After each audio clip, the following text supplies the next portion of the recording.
Kate Eisler is the author of Breaking Borders, a memoir about her peripatetic life, crisscrossing the globe in pursuit of her ambition to be a successful business executive.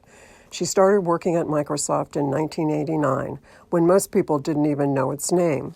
When she was offered her first opportunity to make an international move, leaving Seattle for the Middle East, she was a wife and mother. Deal breaker for most women in that situation. Instead, Eisler, in her own words, sold her husband on the idea that it would only be for 2 years. It would be a big adventure. He would have more time with their son. 2 more sons would follow, because of course he would have to give up his job so she could follow her dream. Well, dozens of years and countries later, she was still the penultimate road warrior, proving that if men would leave hearth and home to show corporate they had the right stuff, so could she. Eisler's story can be read as a quintessential role model story for women who want to have it all. Or her story can be read as a piece of history for what it took for women of her generation to make it in a male corporate world. When Eisler finally leaves Microsoft, seeing that her path to the top has been roadblocked, she wonders, stripped of her professional identity, who is she? We'll find out in today's conversation. Welcome, Kate Eisler. Kate, I love your title, Breaking Borders, which I kept saying it was breaking barriers, but that is one of the meanings. So I'd like to go through all the meanings that you have in that wonderful title. How many countries have you worked in? 60. 60. 60. How often did you move? We did 6 international moves altogether. 6 international moves. Mm-hmm. And how many positions did you have in your corporate life at Microsoft? Well, in my corporate life at Microsoft, probably at least a half a dozen, if not more. If not more. There seem like there's at least a dozen. Now, having read the book, just need to tell you that. Okay. So everybody, we're going to go back where you first go to Microsoft, and the year is 1989. Mm-hmm. So could you describe what Microsoft was like in 1989, and also kind of where women fit into not just Microsoft, but where they were in the picture when it came to business? So Microsoft was a mid-sized tech company at the time that no one had ever heard of, unless you were a programmer or, had something to do with networking for a large company. You had never heard of the name Microsoft. And we were creating a whole new industry. And it was very much roll up your sleeves. If you see an opportunity, let's try it. And so there was a ton of energy. There was a ton of young people. And we really, were exploring, making mistakes and trying again. It was fast and fun. So it felt like, that sounds like a startup to me. It was a startup with 3,000 people worldwide. And so, when I joined, there were 9 people in my orientation class. And I was, one of 2 women. So there was very few women. I went into a communications role, which, marketing, HR, and communications, there are more women. And so I ended up on a team. My first team was mostly women. And so that was very unique and very fun. But all of our client businesses, meaning the product people and the developers that worked around us, were all men. And so it was really interesting. And I had come from an environment where there are very few women too, because at the time, women were not, they were receptionists, they were clerical people. They weren't really leaders. Very few women that I knew were leaders at that point. And yet when you go back even to your teens and your 20s, you really did have, your vision was that you would be a business leader. I mean, that was your guiding star. It was. I mean, I have to say, I have always approached things when I've seen them or seen examples of success that I thought was interesting or activities I thought was interesting. I've always approached it like, well, why couldn't I do that? And I have no explanation to why that happened, but I always was like, I think that I could be successful doing that. And so I try it. Because I grew up thinking I definitely wanted to change the world. I mean, so that was kind of my MO. But I never would have thought, okay, I want to go into a really big business and run it or be one of the leaders of it. Like that never entered my head. And close to the same era as you. I mean, that just wasn't part of my vision because that wasn't in my neck of the woods. There were men CEOs living up and down the roads where I grew up. But women in business, no, that wasn't one of the models that I could even picture. I have to say, why not? I knew from a really early age that I was a pretty clear thinker and I thought that I could do it. And I just thought, well, one step at a time, I'm going to try this. And then you do, in fact, try it. You get in there, and throughout the book, you have a palpable thrill every time you get a new assignment or you get more responsibility, more turf. And here's something from your book. You got another direct report, another area coming into you. And you say, it was a fantastic opportunity for me to grow my team, increase my visibility, and continue climbing the corporate ladder. That whole messaging of climbing the corporate ladder. Talk about that. Talk about that. It was my mission. I wanted to be successful, and I looked around and saw that that was the way to be successful, is to expand your influence, look at your responsibility, and kind of move forward. And I just always thought that's what I'm going to do. I saw myself as a leader, and I saw myself as succeeding, and I think that that's half the battle. And the most pivotal moment of my career was to get an email announcement about somebody who had gotten a promotion. And I remember sitting in my office really distinctly reading it, going, well, wait a minute. If he can do that, I can totally do that. That is, I think any woman who's been in business has had that. If he can do it, why can't I? And that is just like one of the yellow highlighter lines in your book. And the answer to that is, if he can do that, why can't I? Is I'm You going to can. Yeah, go for it. that's exactly. I mean, why not? But you That's also say, and that anecdote in the book is that this guy who you'd done some work with, you weren't so impressed by him. And you were going, so what's the difference between him and me? Like, why is he getting this and not me? exactly. And I thought, that was exactly my thought. Like, I can do this better than he can. And I was not naive enough to think that, there was a difference between men's success and their speed at success than women's. But I'm pretty tenacious and I'm not going to let that go. And that was one of the first times in my life where I was like, well, I'm rolling up my sleeve and doing this. And I did. Because you knew he had the advantage. I mean, you say that, Mm-hmm. that he was connected to whether you want to call it the boys club, the boys network, he was hooked in. You weren't.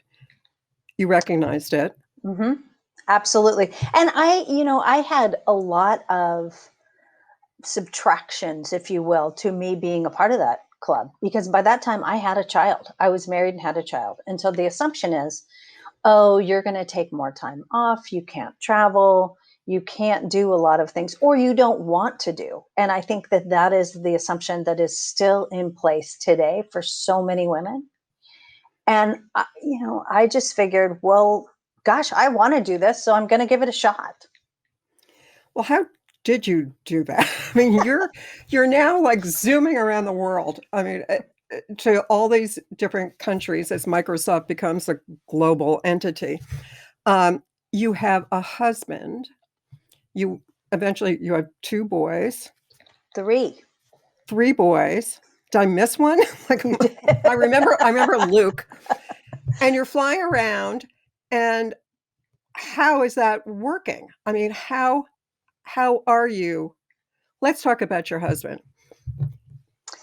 So I had the conversation, and I think that that's where lots of women stop is I was determined that I wanted to do something, and I have always been driven by a little bit of adventure. It sounded like a great life, and that's the life that I had pictured for myself. And so when I got that first email, I went home and I said to my husband, here's what I want to do. I think that this is interesting. And, I had lots of, again, disqualifiers for women. I had a husband, I had a child, I had responsibilities. But when we started to talk about it, we're partners. And he said, okay, we'll give it a try. And I think there's so many women who decide that they have those responsibilities and people depend on me. And so I can't possibly, and then they walk away from that.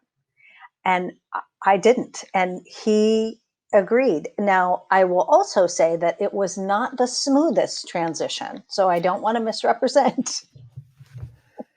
But he was working. I mean, when you talked to him about this great adventure you were about to go off on, he was working. Was he? Yes. He had He had a great job. He had a wonderful job. And he had potential to probably do better than I did at that time, because when I started work, the mean salary for women was about $25,000.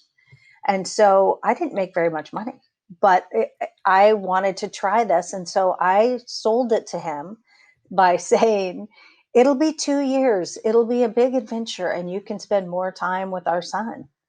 And and that started. And then we'll come. Yeah, come We'll, back and live the traditional life, and you can work. And he had a very good job and was qualified, and said, okay, I'll maybe organize this like a leave. And that's what he thought he was doing. And he then became what we now call a House husband. stay-at-home dad, a house husband. He did. Were there any downsides to that? Well, there was tremendous downside, because the first posting we went to was in the Middle East in the early 90s. For a woman to be, first of all, the sole breadwinner was terrifying to me. When I really realized what I had gotten into, it was terrifying. And for him to be, at the time, a stay-at-home male spouse was absolutely unheard of in expatriate life, but certainly in the Middle East. And so we became kind of a novelty in the community of expats. But he had a really hard time when we started. He was used to, spending all day out of the house and working and living his life. And all of a sudden, he was thrust into a community of all women that were non-working Westerners and doing all the domestic things. And he always helped, but he was never responsible. And it was a difficult thing. And there were times when he said, I think we've made the wrong choice. And it was hard. And it was hard for me, because I was certain that our son would stop seeing me as his mother and start preferring his father. And I was terrified of that. None of that happened. You do have an anecdote which also hit home for me as a mother who wasn't there all the time when I was in my professional life, where you go to, this is when you're back in Seattle, I believe, and you go to Luke's school and a teacher makes a comment. Can you talk about that moment? Absolutely. So we were in the process of moving back to Seattle, and I had actually flown from China and had not gone home to rest. I had showered. It was the last day of school, and gone to the last day of school. And I had, 3 kids in that school, and my husband substitute taught at the school. So we were very involved. He was very involved. And the teacher of a third grade class came to me and said, "Oh, Luke does have a mother." And it was all I could do, was took all my composure to say, how many of the fathers of your students do you actually know? Because you know a primary parent quite well, but you just don't happen to know me. And, sometimes I think it was the other mothers and the women that were worse to me than my male colleagues or the male community that I was involved in. So you were mad? I was sad, I was mad, and I was really frustrated because, I still, even today, think women don't all have to agree, but we have to support one another. And I saw that as such a dig, at clearly an insecurity that every mother's going to have, and that it just hit straight home. And so it was just off, it put me off balance for sure. But it was one of those things that you need to adjust your response in the moment versus be emotional about it. Yeah, when I had a similar moment, I handled it fine in the moment. But when I left that event, I cried. Mm-hmm. And I cried not because someone was judging me that I wasn't performing the mom role the way we were supposed to be performing it. I just felt badly because I thought, I'm not a good mother. They don't know me. I don't know them. I haven't been part of this community. And I cried. I mean, Mm-hmm. alone. I wasn't going to show anyone that, but I did. Absolutely. Absolutely. There's many, many times where I think of I was, assumably in some foreign wild land, which translated into either a hotel room alone or a conference room. Yeah. And there was some important event that I was missing. And I was gutted when I heard about it, when they told me about it, always. The good news about that is now, as they are grown young men, all of them are very aware of my life, my career, and actually proud of me and tell me that. And so it is a wonderful, sort of all the way around. They see that we did not have a traditional family, but they value that. And so I'm thankful that they are those young men, actually. Absolutely. There's one of the blurbs for your book. It says that Breaking Borders is great advice for any woman who wants to have it all. Did you have it all? Do you have it all? Do we ever have it all? I think that I had really an extraordinary life that I never would have imagined I would have had. And so I'm thankful for that every day. And I do, in some ways, I had it all. I just may not have had it all at the same time. So when my career was going very well, oftentimes my relationship wasn't. Or when my relationship was going very well, I was not on a fast track career path for a few years. And so there were a lot of trade offs and a lot of painful ones as we went. But, at the end of the day, where I am now, my career is not finished. I'm still married. I still have children. And so I'm still moving forward. And You're so still here. You're I'm still here. still here. That's it. Oh. Yeah. Is there anything you'd like to add about the book before we end this section? Well, I think the book it's really interesting. People have asked me, why did you write it? And I really think that it's at the core of what I want people to take away from it. So when I left Microsoft, for the last time, I was there twice. When I left, I had a very hard time because I knew in my heart I should have left the company before I did. And I stuck it out, as I think a lot of women would, because change is scary. And I stayed there. And when I finally did leave, my self esteem was terrible. I was frustrated. I didn't know who I was.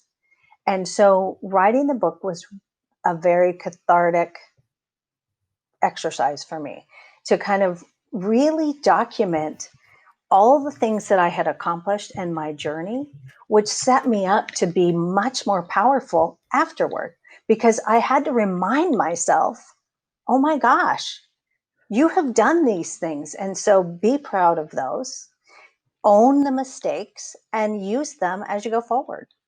That is so interesting because it brings me back to something you said in the book that after you left Microsoft and you were almost full-time mothering and going, okay, I'm good at this, but this really is not my complete mission in the world. And then you say, when you think I've got to do something else, and you go back, not go back, you start consulting, you start fixing companies out there with all the lessons and all the knowledge you've had from all your years. And you say, I relish the challenge of endless meetings and impossible deadlines. I had that same adrenaline. Mhm. Yes. Boom, boom. And you said, right or wrong, my self-worth is very connected to my career. Having a professional identity made me happy. And then when you leave, I mean, like when you really leave, I thought, were you reevaluating then if your identity was solely that of a career woman and that without that title, you didn't exist? Yes, I felt absolutely invisible. And I felt I didn't know who I was. I didn't know how to say who I was. And I also, went through the whole process of how guilty I felt for feeling that way. Because I think that you have to go through a process to actually own that and realize where that fits in. And I have always said, I have always envied the so called normal process of life, where people have an average life and they live, they go to school, they get their degree, they get married, they have kids, they have a career, that sort of trajectory that we hear about. I have always envied that. But in reality, whenever I've given it a shot, I'm just so bad at it and I'm unhappy. And I had to own that. And I had to work through, this is who I am. And so I can't imagine not having a professional identity, even now.